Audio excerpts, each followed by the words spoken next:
Y después de salir de la preparatoria, pues la idea pues era buscar otras oportunidades, ¿no? O sea, allá se presentaban pocas, aunque sí había. Sin embargo, me entró el cosquilleo por conocer lo que era la tecnología. Hace muchos años fui con unos transportistas a presentar mi sistema. Yo creo que el sistema tendría algunos 5 años de haber nacido. Y me dicen, oye, Julián, ¿qué pasa si tú no estás, no? Y eso me hizo pensar mucho, o sea, realmente esto tiene que ser empresa. Tiene que ser una empresa que perdure, que siga adelante, ¿no? Hoy en día, todos operamos aquí dentro de la empresa. Estamos hablando de más de 140 colaboradores dedicados única y exclusivamente al software para el transporte. Transpodcast, el podcast de transporte.mx. Escucha cada semana entrevistas con los personajes más importantes del mundo del transporte y la logística. Ya comienza Transpodcast. ¿Qué tal, amigos de Transpodcast, el podcast de transporte.mx? Mi nombre es Clemente Villalpando y como cada semana vamos a platicar sobre un tema importante del mundo del transporte, la logística. Y hoy me encuentro en Mexicali, Baja California, tierra de gente trabajadora, y vine a una de las empresas más innovadoras que existen en el mundo del transporte. Estoy en las instalaciones de GM Transport, una empresa de tecnología enfocada al transporte. Y hoy quiero entrevistar a un verdadero cómplice, a un verdadero amigo, proveedor, cliente, no sé qué más como por presentarte, a Julián Gaxiola. Él es, la verdad, una de las personas que más admiro en este rubro del transporte por el tipo de empresa que ha construido, pero no nace de ahí, nace de la calidad que tiene como empresario, como persona, como ser humano. Y bueno, qué gusto tenerte aquí el día de hoy, mi estimado Julián. Clemente, pues un placer, la verdad, poderte recibir aquí. Me dio mucho gusto saber que venías y pues como siempre, bienvenido. Ya sabes que aquí se te aprecia mucho, ¿no? Muchas gracias. Oye, a ver, esta plática en serio que para mí es muy importante porque creo que la gente va a aprender mucho de cómo emprender negocios, pero no nada más eso, sino cómo hacer que una serie de personas logren solucionar una de las problemáticas más importantes que existen en esta industria, pero aún más, que puedas lograr traducirlo en mejorar la vida de tus colaboradores, de tus clientes y de muchas otras cosas. Pero primero quiero que me platiques por qué el comedor que tenemos aquí a media cuadra tiene el nombre de Canelo y Simba y Canelo. Simba. Cuéntame la historia de esos dos perritos. Hace ya muchos años, nosotros en nuestra oficina pues teníamos un espacio para poder crear dos animalitos, dos perritos. Y un día pasó la perrera y le digo, oye, tráeme dos perritos pequeños para evitar primero que los sacrificaran y en segundo lugar pues, tener algo que estuviera en la oficina. Nuestra oficina era una casita y tenía patio, y pues al día siguiente ya me trajeron esos perritos y los empezamos a crear, y fueron ellos parte de la familia GM porque fueron creciendo y se fueron desarrollando junto con la empresa, ¿no? Entonces, a través del tiempo, pues ya hicimos el edificio y los cambiamos a un terreno de a un lado, en donde teníamos todos los materiales que se están construyendo aquí, y ahí empezaron a hacer su otra vida los perritos aquí pegaditos a la oficina. Y pues a la hora de que fallecen, ya por la edad, porque ya tenían muchos años, ya unos 13, 14 años los perros, pues con todo el cariño de lo que es GM Transport, ¿no? Y sobre todo que el personal de GM podía convivir con ellos, y algunos les traían comida y se llevaban con ellos, y sobre todo pues que se dejaban quedar. Eran unos perros muy, muy sanos, hermanos. Fallecieron, y entonces estábamos en el proceso de construir el comedor en esa área, el comedor y el área del gimnasio. Y fallecieron, y entonces, bueno, hay que ponerle y darles ese valor a ese lugar que tanto nosotros queremos, a esos animales. Y les pusimos Simba y Canelo al área esa donde es comedor y es donde es gimnasio. Tú eres originario de Sinaloa, no es ninguna historia extraña para la gente de Baja California saber que gente de Sonora y de Sinaloa viene a algo fronterizo a buscar oportunidades. ¿Cómo empezó todo? ¿Cuándo vienes? ¿Cuál era tu idea? ¿Por qué llegaste a Mexicali? Fíjate, yo soy de un pueblo de Sinaloa que se llama Aluey. Y después de salir de la preparatoria, pues la idea pues era buscar otras oportunidades, ¿no? O sea, allá se presentaban pocas, aunque sí había. Sin embargo, me entró el cosquilleo por conocer lo que era la tecnología. Y aquí en Mexicali había una escuela de desarrollo de software que era aprender a programar. Muy pocas oportunidades porque la verdad no conocía ni las computadoras en ese tiempo. Entonces, al llegar aquí y ver una escuela que tiene una computadora enorme, muy grande, entonces ahí empecé a estudiar, ahí empecé a aprender todo lo que era la parte del desarrollo y a entender. Y eso fue lo que de cierta manera me trajo a Mexicali, o sea, venir a aprender algo diferente. Y de ahí salí egresado como un programador analista, una carrera técnica de 2 años. Y ahí fue donde empecé a aprender toda la parte del desarrollo.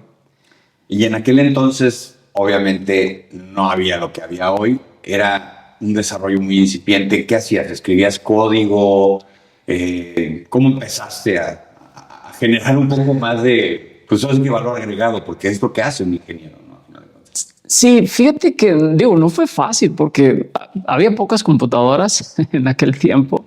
No había una oportunidad muy grande de empezar a desarrollar. Además, pues era algo nuevo, no para todos. Y tuve la fortuna de entrar a una empresa en donde había una persona que de cierta manera ella desarrollaba código y yo empecé a transcribir ese código. Porque en la computadora donde lo habían hecho, que eran los sistemas administrativos, contabilidad, nóminas, etcétera, estaban desarrollados en un lenguaje, pero en una computadora diferente que no era tan fácil como hoy pasar de una a otra. Entonces tuve que transcribir y en ese momento era capturista. Okay. Pero eso me ayudó mucho a aprender lo que era el código, a aprender de contabilidad, de nombres y todo eso. Y ahí fue cuando ya entendí que ya podía desarrollar software. Entonces fue una etapa muy importante dentro de toda mi vida de decir, sabes que ya sé desarrollar software. ¿En ese entonces sabías que existía el transporte de carga o lo tenías? No, ni idea. De hecho, fíjate que en la empresa donde yo aprendí, era una empresa de acero. Okay. Y traían acero de Saltillo, de qué lado. Y en una de esas, una oportunidad que yo iba a Sinaloa, me fui con un trailero, ¿no? Entonces disfruté y viví todo el viaje desde Mexicali a Sinaloa en un Kenworth.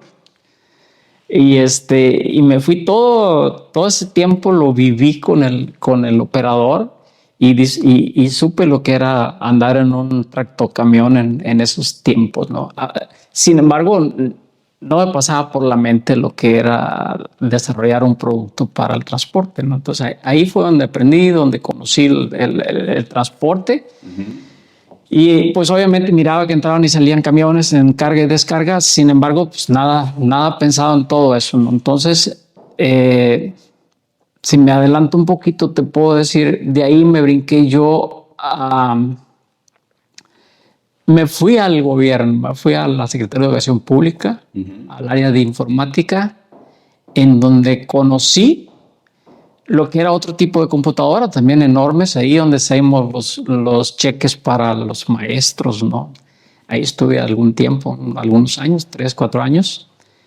Y así empezó toda la historia de lo que tenía que ver con esta historia mía del software. Oye, a ver, entiendo que tenías... ¿Cuántos años te gusta? Ah, sí, chavo. Yo me vine de 18 años de Sinaloa. Yo traía ahí unos 20, 22 años. Y llegas a un lugar en donde había muchas oportunidades. ¿Cómo era Mexicali en aquel entonces? ¿Cómo lo sentías? Bueno, digo, obviamente vas a ver la diferencia con lo que hay hoy, pero... Fíjate que era una... no lo mirabas como una gran ciudad. Creo que en ese tiempo sí había oportunidades. Sin embargo, tú andabas por Lázaro Cárdenas, que es un Sí, un boulevard. una avenida muy, muy importante, pero por ahí corrían los chamizos, ¿sabías? Empezaba a hacer aire, calor, ya ves cómo está el clima, cómo se pone aquí en tiempo de calor. Veías correr chamizos y todo eso, ¿no? Sin embargo, sí había oportunidades porque la ventaja de estar en la frontera, eso ayuda mucho a la maquila, a ese tipo de industria, ¿no? Entonces sí había grandes oportunidades en esa parte. Sin embargo, para mí era difícil poder pensar irme a la maquila porque tendría que entrar en la parte de operación. En la parte de desarrollo ya era más complicado. Por lo mismo, porque no había esa tanta oportunidad. Todo lo que tenía que ver con software venían de otros países o de otras ciudades. Yo recuerdo, así que cuando yo era muy joven, las computadoras, además de que eran pues realmente incipientes, no hacían gran cosa más que leer líneas de código y luego ejecutar algo, un dibujo o algo, se le veía poca posibilidad a todo ese universo que funcionara para la productividad de los negocios.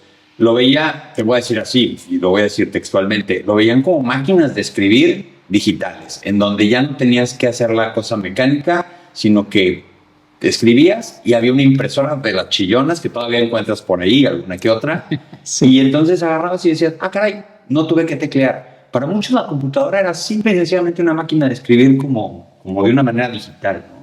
Pero ya se veía ver qué iba a suceder en el futuro. ¿Tú qué veías? Fíjate que lo que comentas es cierto y lo más, ¿qué podemos decir? Lo más complicado es que no eran accesibles. O sea, no pudieran pensar, decir, ¿sabes qué? Sí nos va a servir, pero no podemos comprarla. O sea, las computadoras de algunos dólares, de muchos dólares por ese tema, ¿no? Entonces, sí se miraba mucho movimiento, se pensaba que era la carrera del futuro y se manejaba de esa manera, ¿no? Entonces, así lo traíamos nosotros en la mente, ¿no? Entonces, obviamente por el medio en que me empecé a mover yo, o sea, después de estar en lo que era la Secretaría de Educación Pública, me regresé yo a la iniciativa privada y empecé ahora sí a desarrollarme en algunas cosas, de entender más sobre los sistemas que hay y más que nada sobre administrativos, ¿no? Contabilidad, nóminas, control de inventarios, facturación, cobranza y todo eso. Y de ahí yo entré a un despacho contable. Okay. Y en ese despacho contable entré como jefe del área de informática, creando esa área donde se capturaban pólizas contables y todo lo que tenía que ver con la contabilidad. Sin embargo, desarrollándome en ese punto, yo entré a las demás áreas de ese despacho contable. Yo era el único que no era contador ahí, ¿no? Entonces, estaba entre puros contadores. Estuve en la parte de asesoría, en la parte de auditoría, apoyando auditorías, pero no como auditor de libros contables, no, sino en la parte tecnológica. Y me empecé a mover sobre la parte tecnológica y obviamente ahí aprendí mucho más contabilidad, sobre nóminas, sobre lo que se tiene que hacer, sobre las empresas. Empecé a estudiar y a entender. Estuve 7 años en ese, más o menos aproximadamente 7 años en ese despacho. Y eso, pues obviamente con ese aprendizaje y luego sobre todo conocer tanto contador. Un despacho donde llegó un punto donde éramos más de 100 contadores y yo, que era el único. Entonces, obviamente esas relaciones que tenía yo me ayudaron a que cuando yo ya decidí iniciar, ya independiente y dedicado 100% a esto, pues fueron los mismos contadores los que de cierta manera me apoyaron, de decir, ¿sabes qué? Sal, dándole mantenimiento a las computadoras, apoyándonos en soporte sobre sistema contable, de nóminas, etcétera, todo lo administrativo. Y ahí fue donde me empecé a meter un poquito en el mundo, en donde decir, ¿sabes qué? Ya soy independiente, ya inicio, pero voy a iniciar bien. Afortunadamente, al iniciar en los primeros 2 meses como asesor, me llega la oportunidad de desarrollar un software. Y empiezo a desarrollar un software que tiene que ver con la transportación de los camiones. Ya ves que va un camión arriba del otro. Sí. Ese software, para controlar esa operación, lo diseñé y lo desarrollamos nosotros. O sea, no, digo, era Julián Gagiola todavía, no era... A ver, pero regresándome un poquito más, aquí está interesante este tema porque creo que el área contable sí detonó mucho el tema del software para negocios. Yo recuerdo de una marca llamada, yo creo que de las primeras distribuidoras de computadoras en México, no sé si por aquí en la zona del noreste era tan importante, que se llamaba Printaform, ¿te acuerdas? Claro, sí. Y empezaban a tener alianzas con ciertos paquetes contables. Digo, el Contact ya fue mucho después, pero ya tenían esa paquetería, ya te daban como esa capacidad de poder generar asientos contables de manera digital y todo. Y ahí es donde yo creo que hay un impasse, ¿no? Todo el mundo se da cuenta de, oigan, las computadoras no son máquinas de escribir y podemos hacer cosas con ellas. ¿Qué pasa en tu desarrollo como empresario potencial, incipiente aún, en donde te das cuenta de que todo lo vamos a necesitar eventualmente? Fíjate que inicialmente y orientando a lo que tú comentas, pues Printaform era una empresa que estaba, si bien recuerdo, en Hermosillo, era la fábrica, y fue cuando empezó a ser un equipo accesible. Entonces, ahora ya había desarrollos de contabilidad, de nóminas y todo eso en la parte administrativa. Entonces, al poder tener una computadora, que algunos despachos ya empezaban a comprarla para poder llevar las contabilidades y todo eso. IBM y eran carísimas. IBM estaba por los cielos, era difícil adquirir un equipo de esos. Entonces, en esa etapa se empieza a hacer el boom de donde ya se podía tener una computadora en una empresa para llevar al menos la parte de contabilidad y quizás las ventas, ¿no? Y la cobranza. Entonces, ahí fue donde empezamos. Cuando yo empecé con la oficina, pues obviamente el perfil era ese, dar soporte sobre sistemas administrativos. Sin embargo, cae ese desarrollo que te comento y lo empezamos a hacer. Junté a la gente, a los desarrolladores. Pero entonces eras tú como programador, o sea, era una chambita, pero ya empezabas a ver que necesitas equipo. Yo nunca fui buen programador. No, pero armabas te lo confieso. Sí, tenía buen ojo para la gente. Le entendía muy bien. Y sí me apasionaba desarrollar, pero siempre me he considerado que no he sido buen desarrollador. Pero traía mucha experiencia porque yo, dentro del despacho donde yo trabajaba y hacia afuera, yo ya traía más o menos alrededor de unos 70 desarrollos diseñados. Ok, ya traías un catálogo. Yo ya había diseñado softwares para la parte agrícola, despepites de algodón, deshuese de carne, administrativos y una serie de sistemas que ya había diseñado. Entonces yo ya traía más o menos la experiencia. Y cuando me invitan, oye, ¿puedes hacer este sistema? Sí, claro. Y entonces hice todo el análisis y empecé a juntar a los desarrolladores que me ayudaran a hacerlo, ¿no? O sea, yo a dirigirlo y ellos a desarrollarlo. O sea, me estás diciendo que tú lo que haces es, ves el problema y planteas una solución en base, no sé cuál es tu proceso mental, un diagrama de flujo, o sea, sacas la servilleta y empiezas a ver cómo solucionarlo y luego ya con los equipos empiezas a ver cómo se hace, ¿no? Y alguien se encarga de escribir código. Sí, es la parte de la creatividad, ¿no? O sea, cuando yo estudié programador analista, pues es programador y el otro es analista. Okay. En este caso, la carrera traía las dos cosas, pero más que nada iba más orientada a la programación. Sin embargo, la creatividad pues se te va desarrollando conforme empiezas a conocer y a identificar algunas actividades que dices tú, esto se puede automatizar, ¿no? Entonces, como le llamamos nosotros, empezar a tirar código y empiezas a tirar código y empiezas a ver que, oye, está maravilloso esto, empieza a funcionar y empiezas a hacer las cosas, ¿no? Entonces, ahí fue donde empezó toda esta historia. ¿Qué año más o menos estamos hablando? Como en el 87, por ahí, 86, 87. Pero lo mejor, después de desarrollar ese sistema y estarle dando mantenimiento y a la vez estar dando soporte, que eran las dos líneas de negocio que ya traíamos ahí, uno de los amigos que había salido de ahí del despacho también donde yo estaba, me dice, oye, hay una oportunidad en una empresa de que le hagas un sistema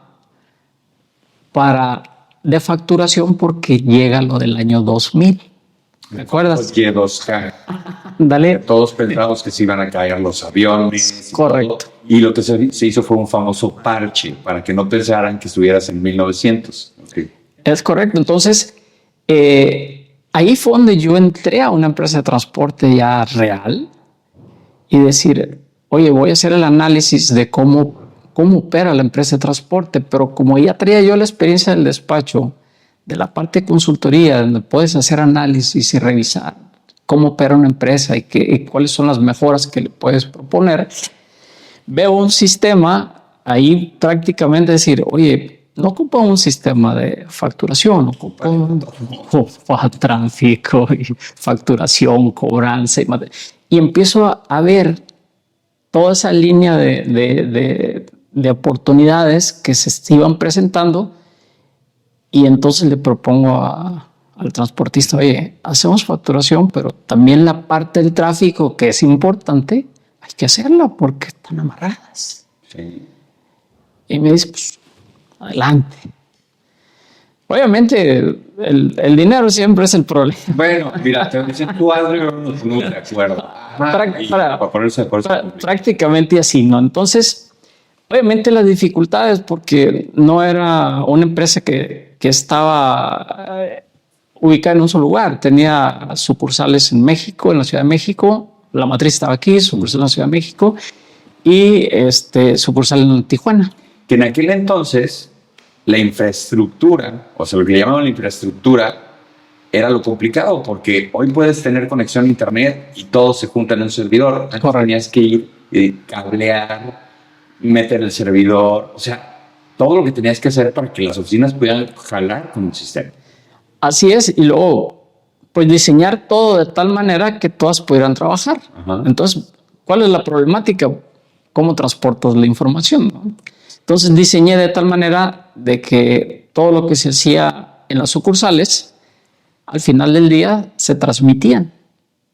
¿Te acuerdas que marcábamos y empezaba un móvil así? Correcto. Y mandaba toda la información. Entonces mandábamos una vez al día y se guardaba ya todo y ya tenían la información en el servidor central. Mandábamos esos archivos que se generaron en las sucursales y entonces se concentraban acá y se hacía el reproceso para tener la información al día totalmente. Entonces así empezó a operar el sistema. Oye, y cuando este cliente principal y todo vio lo que lograste hacer a través de esta arquitectura difícil que lo lograste, digo, obviamente no fue de la noche a la mañana, pero le enseñaste, mira, ayer vendiste tanto y antier tanto y tú nunca tenías capacidad de saber el tipo de cosas, porque a lo que llegábamos en aquel entonces los transportistas era este famoso Telex. Ya no fue el fax. Pero era el Telex, claro. Y había una manera de comunicar alguna información por un Telex. Y era un papel y lo guardaba y se acabó, nunca se concentraba. ¿Qué te dijo tu cliente? Oye, van a decir que estamos viejos. Muy viejos. O sea, está viendo No, la verdad es que... Decir que... Mira, si te dicen que es fax, ya valimos gorro. Sí. El Telex no hay. Era algo interesante, ¿no? Bueno, yo recuerdo en los años 80, cuando todavía teníamos sociedad con una de las empresas más grandes que hay en el país, que yo conocí mi primer Telex. Y era la computadora, y era el producto, no tocan el Telex. Claro. Pero llegó el tema de empezar a hacer códigos, arquitecturas, servidores locales, servidores por otro lado. ¿Y qué te dijo tu cliente cuando le enseñaste el potencial? Y luego, ¿tú qué pensaste? Porque de ahí yo creo que saliste corriendo a decir, necesito echar a andar este negocio. Fíjate que fue un compromiso bastante interesante porque era trabajar contra reloj.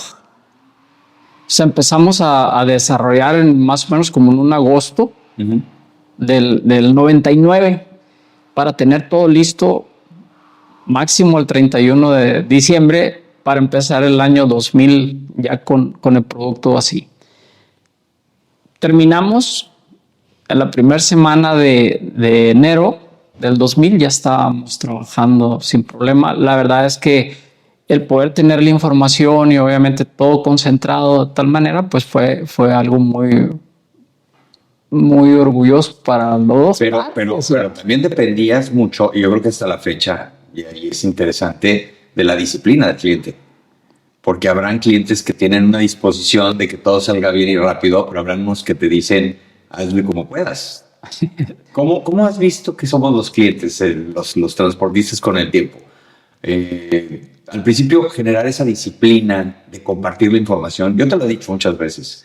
Si hay algo que admiro de empresas como la tuya, es que tengan un nivel de confianza, que los transportistas todos los días entramos al software y ponemos el nombre de un cliente, la tarifa, la ruta, todo. Y yo sé que está todo firmado con acuerdos de confidencialidad, los has firmado y todo, pero ¿qué confianza te tiene un cliente?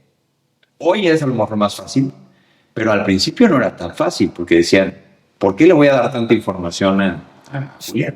Fíjate que, antes había la posibilidad de que finalmente que la información residía en sus servidores. Sí. O sea, creábamos un servidor y ahí instalábamos el sistema y el transportista era dueño del sistema y de su información y la tenía de manera local y él la cuidaba y la arropaba y la abrazaba y todo lo que tú quieras, ¿no? Pero entra a una etapa complicada que es la que preguntas, o sea, ¿cómo es que te puedes depositar tu información? Ahora sí, donde ya no la tienes y no sabes ni dónde está. Ese fue una etapa complicada y muy difícil cuando decidimos quitar o decidimos emigrar más bien de ese cliente servidor que estaba local, que estaba instalado contigo, que tú lo tenías, cuando decidimos nosotros pasar todo hacia la nube. Ahí empezó una nueva historia en donde cuando estaba en escritorio cliente-servidor, pues el dueño del transporte muy probablemente había emergido de ser operador y de tener un camioncito, 2, 3 y empezar a crecer. Y sobre todo que nosotros los mexicanos tenemos mucho el sentido de la propiedad. Sí. Lo tocamos, lo vemos, lo acariciamos, lo compramos, pero lo queremos tener con nosotros y lo queremos sentir y palpar, etcétera, ¿no? Entonces, el sentir un sistema que pagaron, que tenerlo ahí, que la información está con ellos y que ellos la respalden, todo eso, ese era algo que existía en ese tiempo, ¿no? Entonces, nosotros se lo dábamos.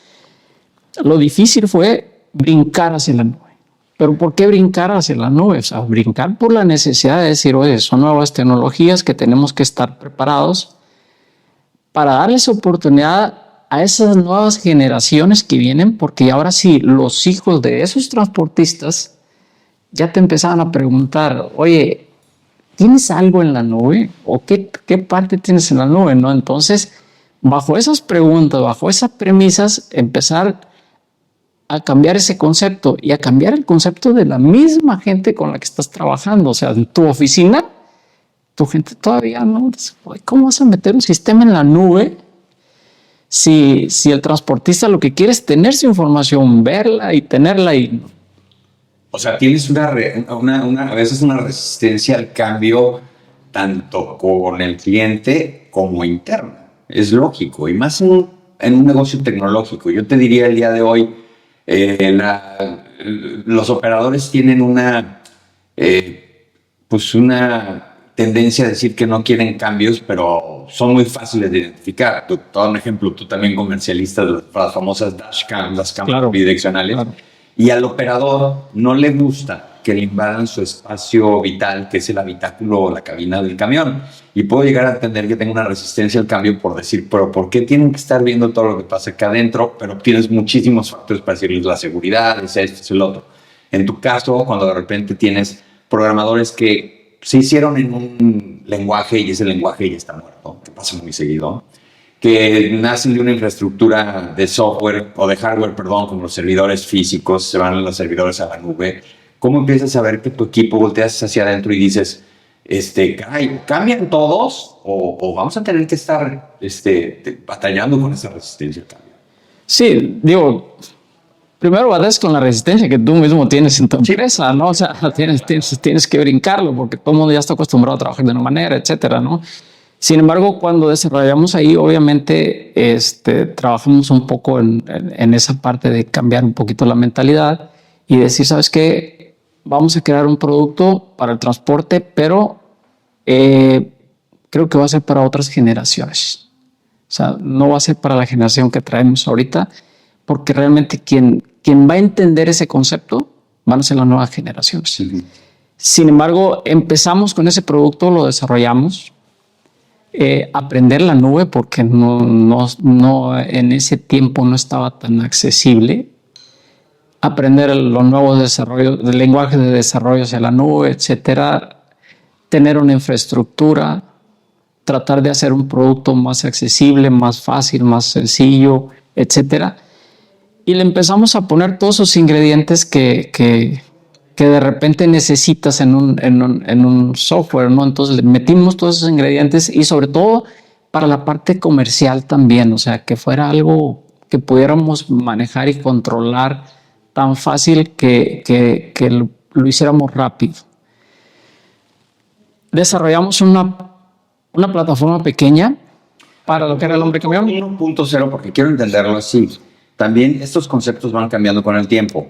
De ser un software especializado para temas contables que dices vamos a tener que meter tráfico y otras cuestiones, ya lo institucionalizamos en un término llamado TMS, pero antes del término TMS, Transport Management Software o System, existía ya el producto. Y luego, pues tú empezaste hasta con el concepto de que era más bien un ERP. Para la gente que nos está viendo ahorita, que no entiende muy bien estos conceptos, ¿cuáles son las diferencias? O sea, cuando tú empiezas a tener un proceso y ya lo dominas, pero ya luego le metes más procesos, ¿en qué momento es un ERP? ¿En qué momento es un TMS?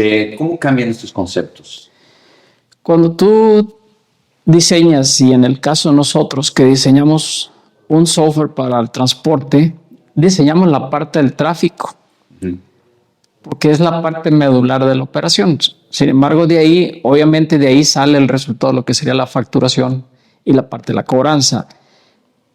Pero como la empresa de transporte tiene mucho más actividad, pues ya nos fuimos sobre el mantenimiento, sobre las refacciones, sobre las llantas, etcétera, y empezamos a crear todo ello, ¿no?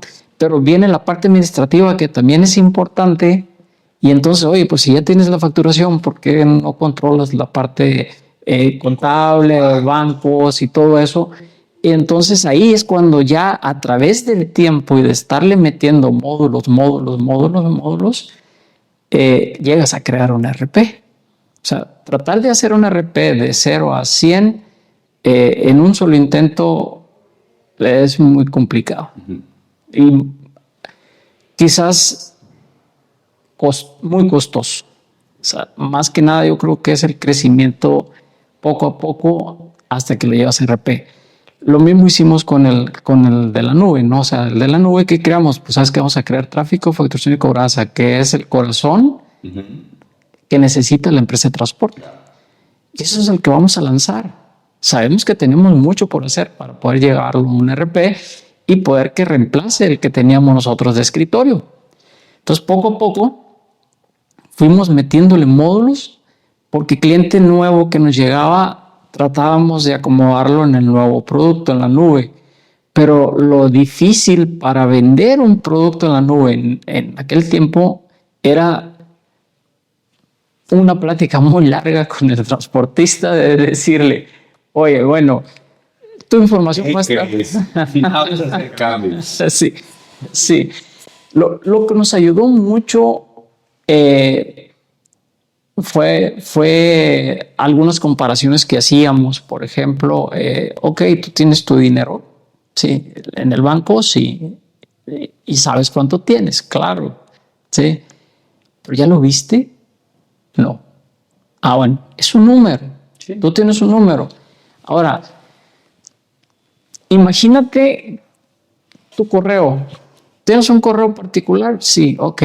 ¿Y es muy personal? Sí. Pues déjame decirte que no, porque para cuando tú mandas un correo pasó por N servidores del mundo y pasó por todos lados. Entonces fue así como que empezamos a hacer entender al transportista de que su información iba a estar en la nube, obviamente con protecciones tal cuales, que nos ayudó un poco lo que era la parte de la facturación electrónica.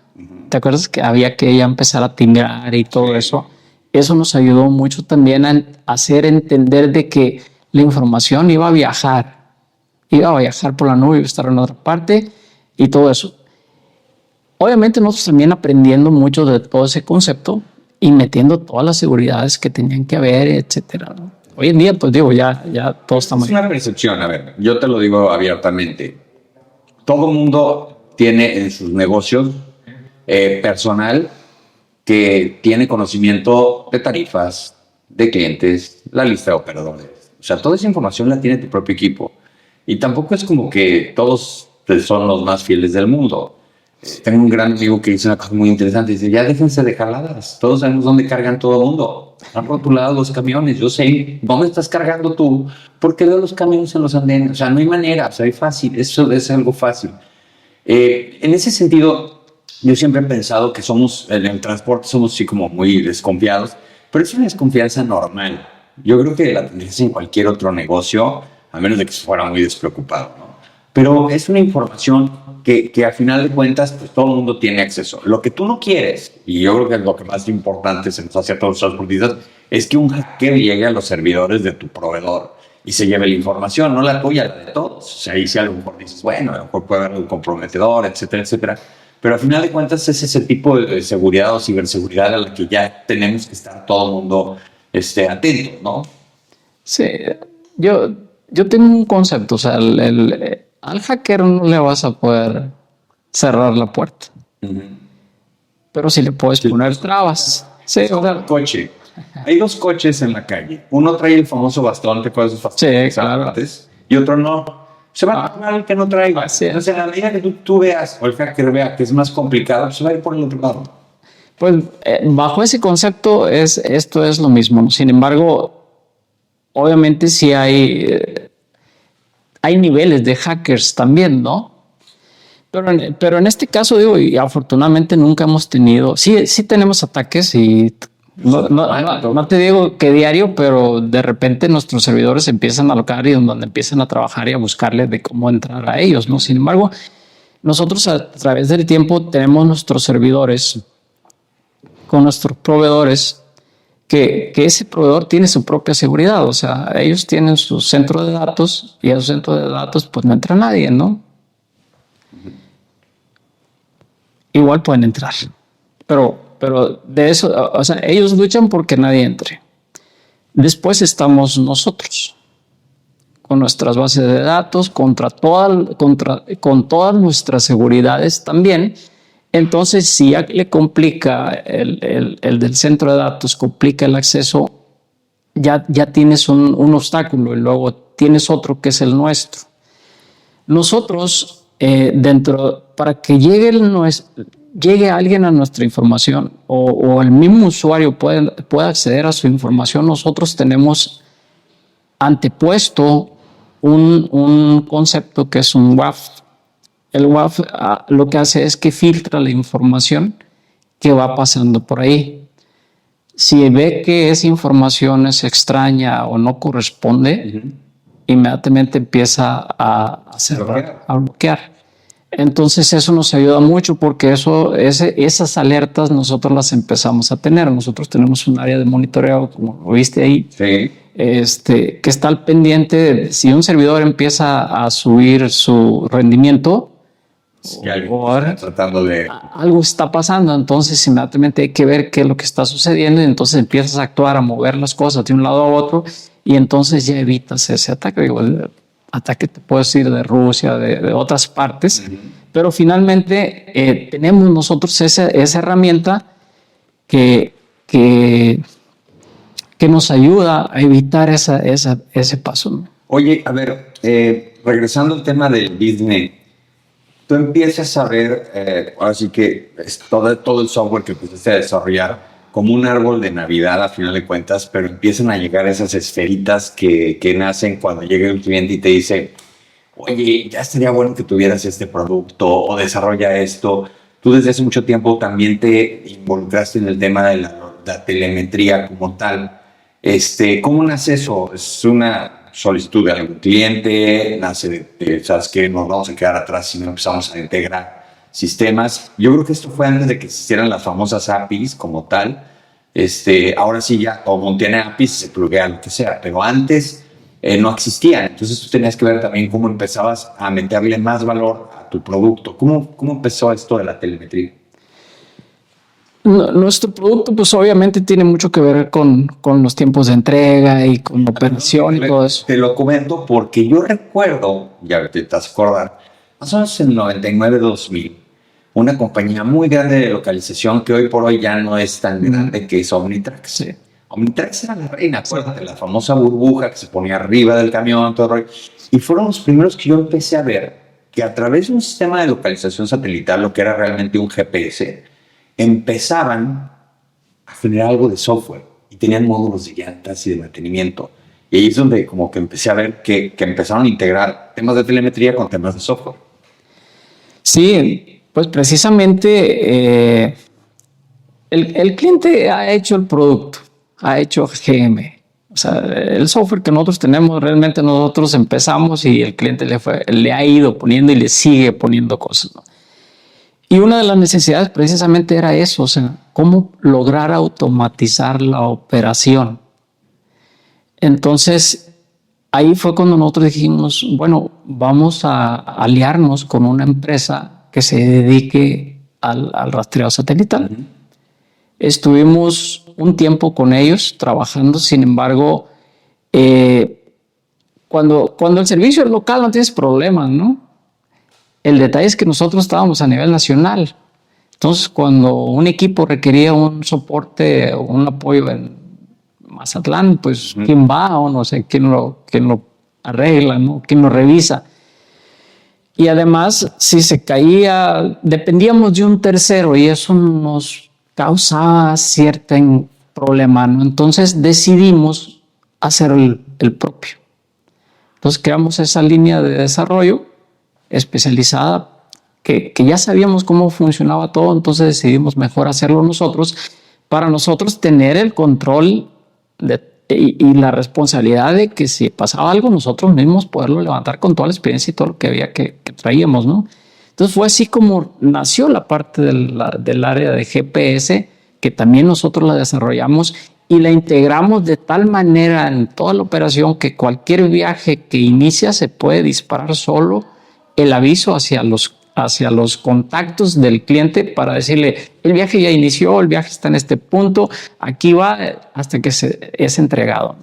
O aquellos viajes que tú programas en la noche que tengan salidas automáticas, ¿no? Entonces, cuando logramos automatizar, y más que nada porque muchos de los clientes nuestros están en la parte fronteriza, el cruce fronterizo es muy importante por la rapidez que se tiene que hacer y la constancia con que se hacen, ¿no? Entonces, cuando logramos automatizar eso, ya teníamos una integración mucho mayor en el sistema, ¿no? Entonces empezamos a cubrir todo lo que era el cruce fronterizo, que era y es una especialidad que nosotros tenemos porque aquí nació. Logramos esa automatización, ese trabajo. Entonces, así fue como salió la parte de la telemetría que traemos, ¿no? Oye, a ver, pero es muy interesante porque de ahí también nacen otros productos. Algunos no son tanto variables dependientes o independientes. Recordaré el tema de la famosa NOM 044, que todos los transportistas pensamos que sí le iba a implementar, que íbamos a estar sumamente preocupados por los tiempos de descanso de los operadores, etcétera, etcétera. En ese momento disparaste también otra línea de desarrollo, la que la verdad ha sido también un éxito es el tema del complemento carga-aporte, que ahí sí todo el mundo estaban como locos cuando viene. Yo recuerdo haber platicado contigo y decirte, se la pasan pateando el bote, no lo quieren aplicar y eso no le ayuda a nadie. Al transportista lo tienes angustiado.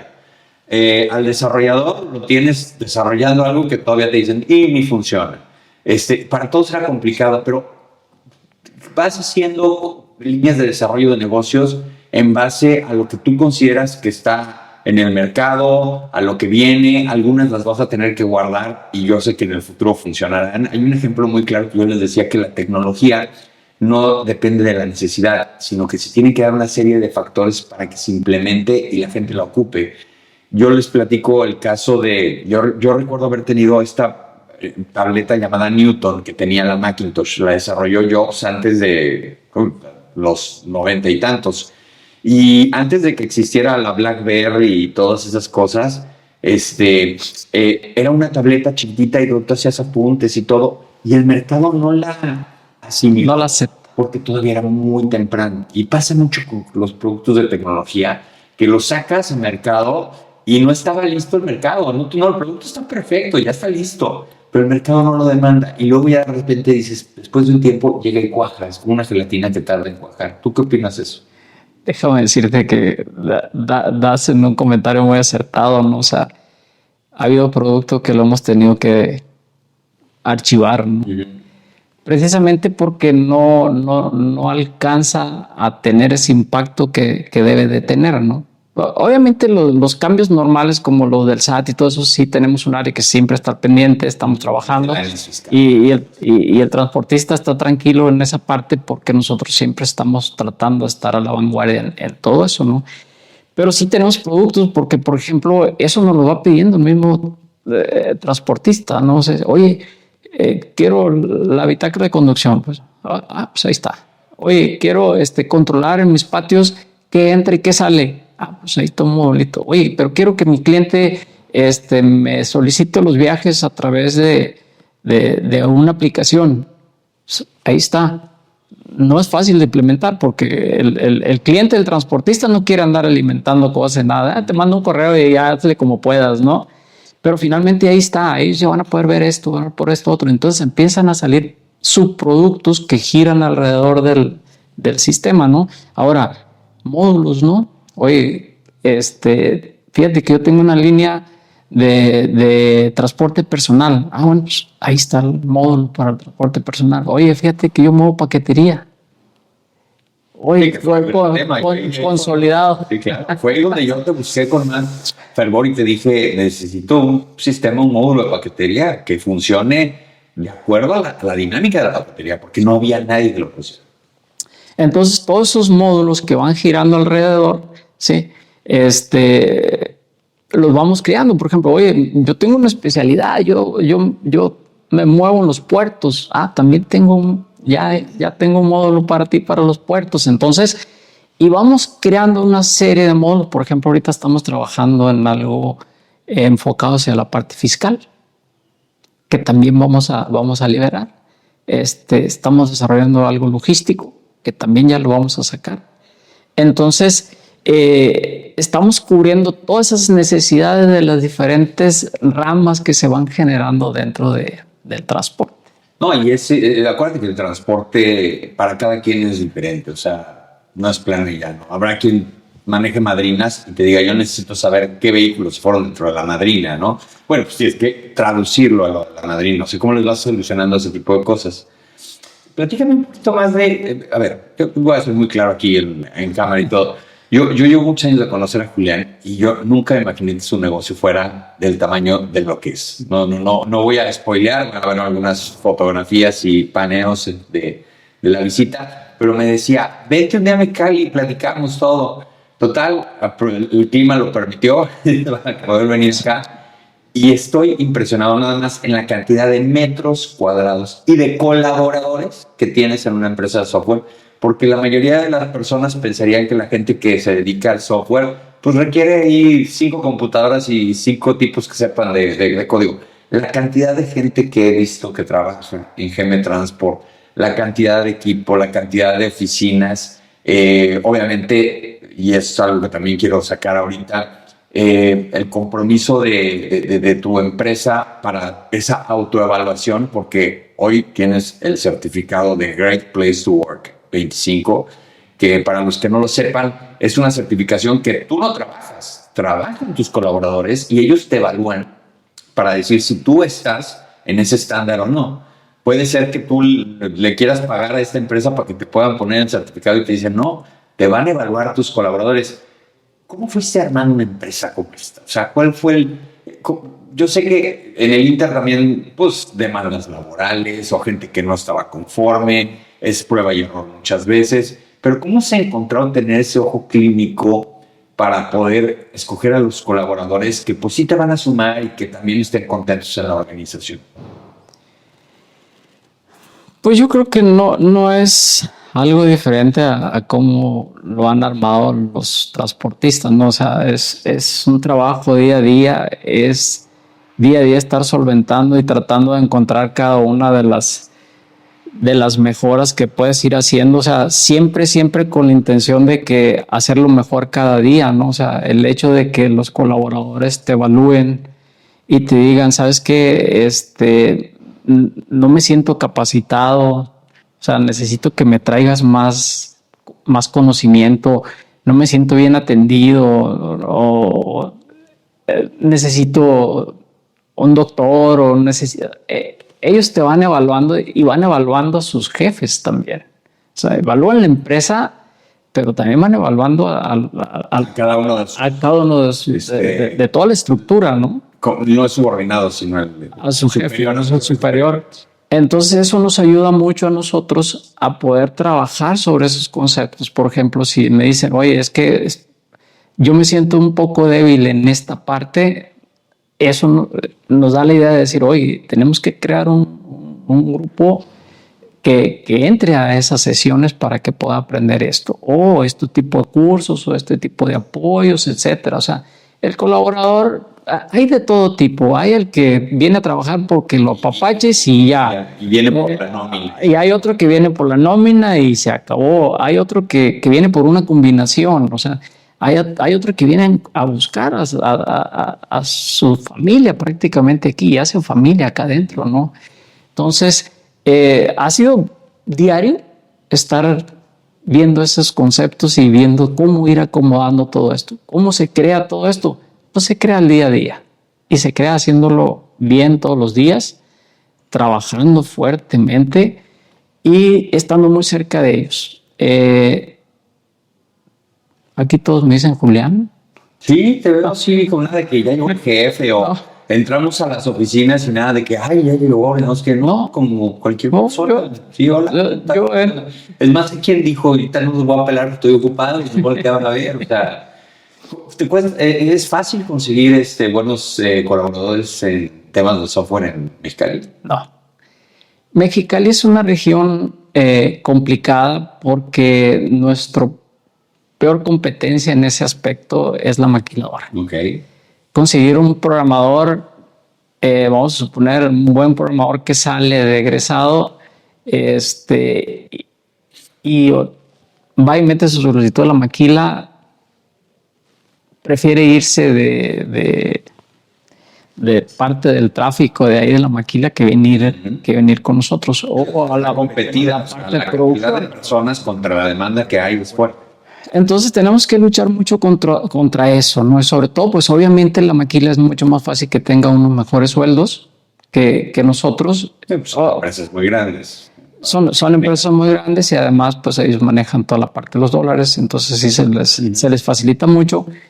Y eso nos ha enseñado el por qué tú ves unas instalaciones de este tipo y por qué tenerles un comedor, tenerles un gimnasio para que ellos...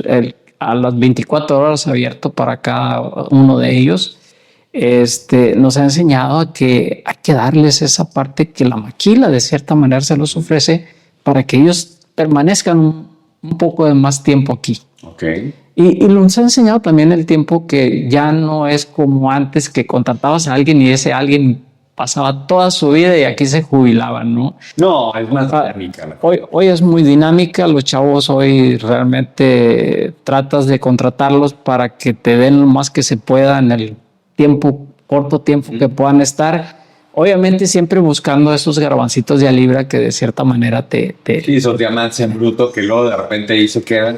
Digo, de cuenta que estás hablando de operadores a veces, o sea, digo, quizás que la mayoría se van, pero buscas que uno se quede y que sea muy persistente. Pero la lucha es igual, o sea, nosotros luchamos para buscar programadores, porque dentro de la empresa, ¿qué te puedo decir? A lo mejor un 20% son programadores, el resto son...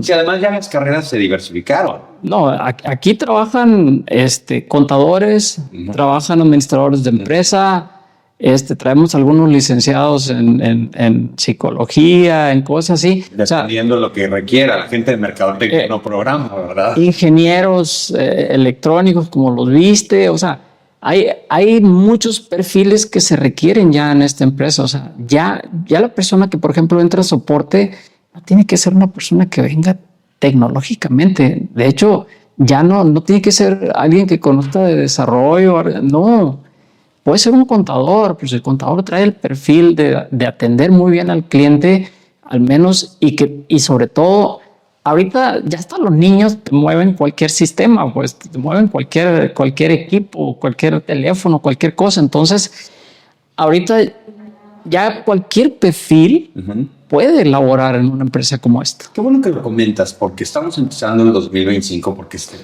video lo van a ver durante muchos años. Y está el boom de la famosa inteligencia artificial. Y hay quienes, pues, han dicho, y creo que tienen cierto grado de razón, que también el mismo código se va a hacer a través de inteligencia artificial, pero va a requerir de las profesionales que le den esa certeza de que lo están haciendo bien. O sea, la inteligencia artificial tiene que estar bien vigilada. Esa es mi percepción. O sea, qué bueno que trabaja sola, pero también hay inconsistencias y todo el mundo las ha visto. Yo que estoy usando ya la inteligencia artificial para todo, veo unas inconsistencias bárbaras. Sí que hay que educarla, que hay que pulirla en el futuro. En ese sentido, ¿cómo ves estos negocios de tecnología, de software, de estrategias de negocios? Porque sí les vamos a tener que dar permiso a la inteligencia artificial a que entre, al contrario, va a ser un gran aliado. Entonces, en ese sentido, ¿cuál es tu visión cuando empiezas a ver este monstruo que viene, pero que también es un monstruo que no sabe, que hay que amarrarle algunas cuerdas para dejarlo así y decir, esto no lo muevas, todavía no puedes? ¿Cómo vas viendo que esto va creciendo? Porque eso ya también venía desde antes, ¿no? Bueno, es algo que no podemos decirle que no. Creo que es algo muy, muy beneficioso, la verdad. Que sí, hay que saber aprovecharla. O sea, no es ahí está y tómala, no. Creo que hay que empezarla a utilizar con toda la cautela que se requiera, ¿no? Entonces, te digo, nosotros ya iniciamos con ellos. Sin embargo, en la parte de desarrollo te ayuda mucho porque te crea código. Te crea código. Sin embargo, el código no puedes agarrarlo y ponerlo así como viene. O sea, creo que la parte de la ciberseguridad tiene mucho que ver en ese tema. El código que te crea son códigos genéricos que te hacen funcionar lo que tú quieres o te hacen lo que tú necesitas. Sin embargo, tienen ciertos huecos que pueden ser muy accesibles por los hackers, ¿no? Entonces no te puedes decir, el chavo me va a hacer un código de inteligencia con inteligencia artificial y va a ser rápido y lo voy a poner en la nube y ya. No, porque va con ciertos funcionalidades que pueden ser muy atractivas para los hackers. Entonces no es tan fácil. Hay que dedicarle tiempo, porque si vas a usar inteligencia artificial, tienes que tener un área que te pueda estar revisando muy bien toda esa parte para que no llegues y pongas tu código expuesto, ¿no? Oye, ya casi por último, siempre te lo he dicho, ¿a ti no te tiembla la mano para meterle lana en la mercadotecnia, en la publicidad? Me acabas de mostrar hace un momento que patrocinas a una taekwondoísta local, está Harry Dueñas en la Supercopa, no hay una expo a la que no vayas. Tú tienes una filosofía muy interesante de ir por todas, con la intención de rescatar lo más que se pueda, porque pues, al final de cuentas son inversiones. Pero ¿cuál es tu idea en ese sentido de, pues, porque inviertes mucho en patrocinios, en eventos de estas características? Tú más que nadie conoce cuál es el rendimiento de cada una de tus inversiones. ¿Por qué no te tiembla la mano a la hora de sacar la chequera y invertirle al tema de promoción? Creo que, y tienes razón, no me tiembla la mano, me gusta esa parte porque me gusta estar cerca. Y la forma de estar cerca del transportista es a través de todo esto. O sea, un evento, por ejemplo, el de Harry Dueñas, que es el carrera de los tractocamiones. La Expo, me encanta lo de la Expo porque yo estoy presente ahí y porque conozco al cliente. Siempre hay algo nuevo en una Expo. Siempre hay algo nuevo, algo interesante. Escucho las quejas, te puedo decir, de un cliente. Oye, pero es que hablé y no me atendieron y todo eso, y ya sé que... ¿Y eso aquí en tu oficina nunca hubiera llegado? No llega, o sea, no palpo eso, o no lo palpamos si estamos acá en la oficina. Entonces, creo que nunca hemos ido a una expo pensando en que vamos a tener una recuperación, un retorno de inversión. Vamos más bien para decirle a todos, aquí estamos, seguimos luchando y aquí puedes venir y decirme y pedirme o hacer lo que quieras, acá estamos, ¿no? O sea, más que nada ese acercamiento, eso es lo que realmente es lo que obtenemos de retorno, ¿no? O sea, ahora, ¿por qué tanta publicidad? Hoy estamos patrocinando parte de la serie del Caribe. Sí, tenemos ahí todo eso. Además eres anfitrión del evento. Sí, tenemos eso y lo hacemos porque queremos que nos sigan viendo, que nos seguimos moviendo. Uh-huh. Porque si no te ven, no te van a comprar. Estoy de acuerdo. Y siempre la filosofía que tenemos es, y les digo aquí a mis gente, o sea, cuando el transportista piense en un sistema, piensa en GM Transport. Uh-huh. O cuando pregunte, le digan, pues conozco uno que es GM Transport. Y la única forma que te conozcan, pues es diciendo y levantando la mano, aquí estoy, ¿no? O sea, vengan acá, ¿no? Creo que de esa manera se acercan y tenemos un buen producto con muchos años de experiencia. GM Transport ha sido un producto que ha ido creciendo, se ha ido acondicionando a las necesidades tanto fiscales como operativas y como requerimientos de del mismo transportista, ¿no? Ahorita en la parte del Power BI, donde poder extraer información, o sea, ahorita la información es lo más importante que pueda haber. Y hablando de información, lo que tú decías, o sea, ¿cómo es que puedo estar tan seguro que esa información está ahí resguardada y yo tengo mis cuotas, mis tarifas, pues, y toda mi operación? Sí, pero para nosotros nomás la ponemos ahí, pero no tenemos tiempo de andar tratando de husmear y de ver. Que no. Porque con la infraestructura que tenemos, no entra más que una persona. Uh-huh. Y esa persona, obviamente, tiene todas las seguridades para poder entrar y mover.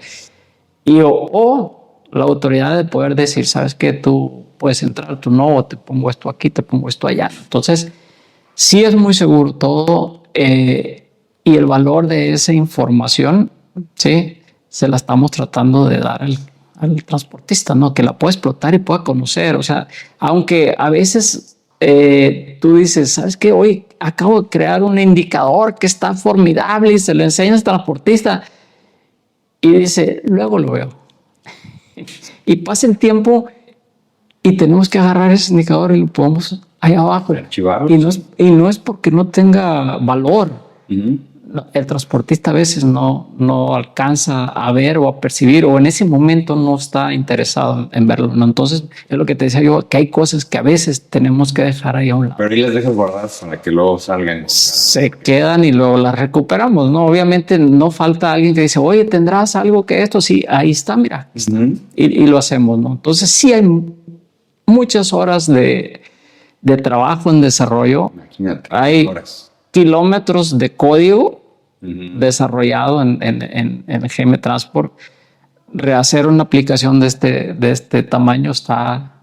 Yo qué te puedo decir, yo soy tu cliente y uso tu sistema, entonces con eso te puedo decir que la confianza sí la tienes. Yo te quiero felicitar por tener una visión, una idea de negocio que realmente le funcione al transportista. Y para los que nos están viendo, se los digo abiertamente, es una empresa que se siente esa capacidad humana, que está hecho por humanos, que son empresas establecidas, que lo que acabo de ver en metros cuadrados de personas que están en sus computadoras trabajando, me da a mí mucha tranquilidad, me da a mí mucha certeza de que mi información está bien, además de que tengo mucha confianza.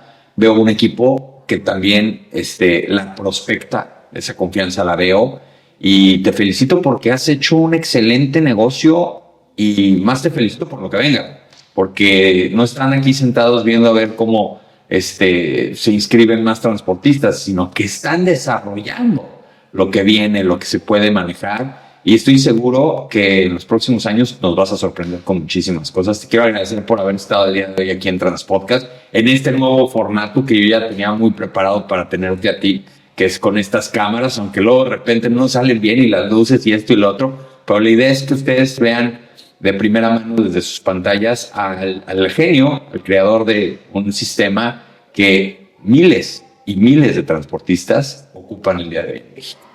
Déjame agregarte algo. Fíjate que hace muchos años fui con unos transportistas a presentar mi sistema.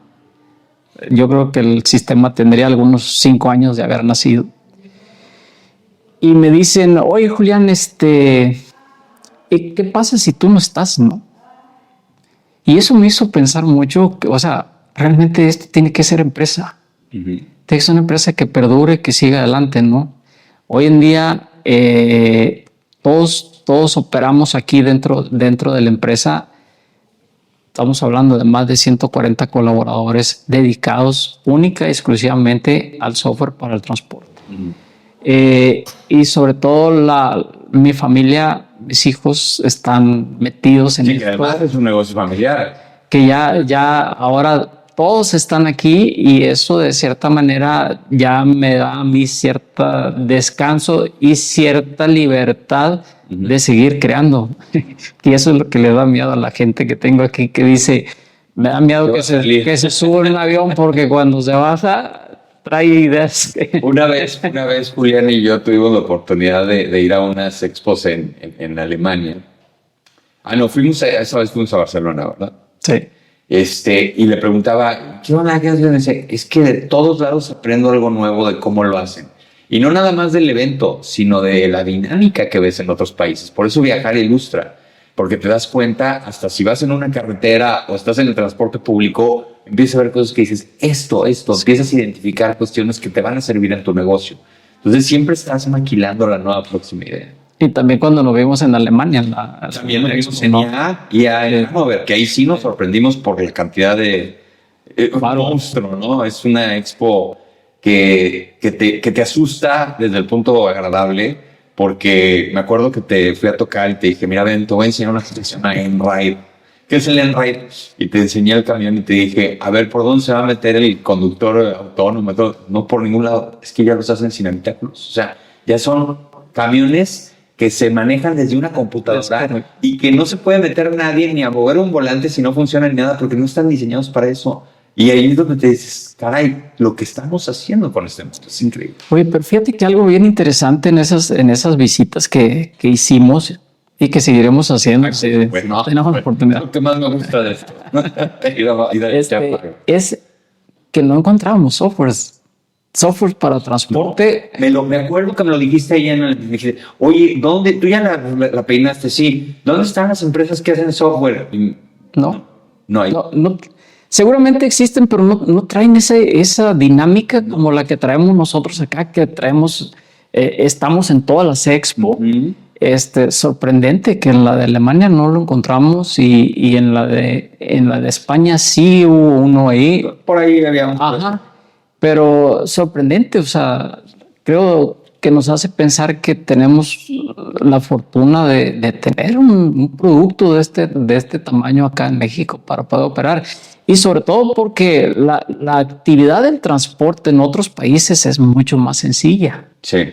Aquí es más complicada. Y hoy con la seguridad que tenemos es más difícil porque le vamos poniendo. Y déjame decirte que la parte de la facturación electrónica le ha venido a dar un diferenciador. México es muy fuerte en esa parte. Sí. Somos, Mucha tecnología. te piden tantas cosas que en otros países es mucho más sencillo. Entonces somos empresas que estamos a la vanguardia, o sea, y el país está a la vanguardia en algunas cosas de eso, ¿no? La parte tecnológica en cuestión de softwares, en cuestión de factura electrónica, creo que eso nos lleva por enfrente, ¿no? Por eso se van muchas empresas de desarrollo de software a países como Colombia, Perú, he visto en Perú mucho y todo, y lo implementan con una uña, porque pues, simple y sencillamente es más sencillo. Pero mira, te voy a ser sincero, el trabajo que hacen aquí en México es...